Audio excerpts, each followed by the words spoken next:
Hvornår opdagede du det første gang? Jeg så det første gang på hans jakke. Det var ret tydeligt, at han skjulte noget. Det var i hvert fald ikke min farve.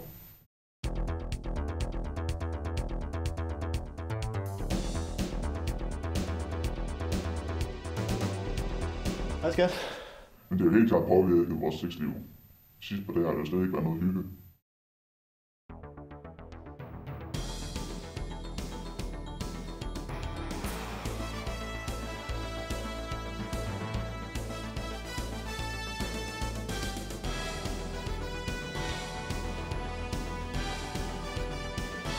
Jeg skændte så meget. Jeg var helt sikker på, at han løj for mig.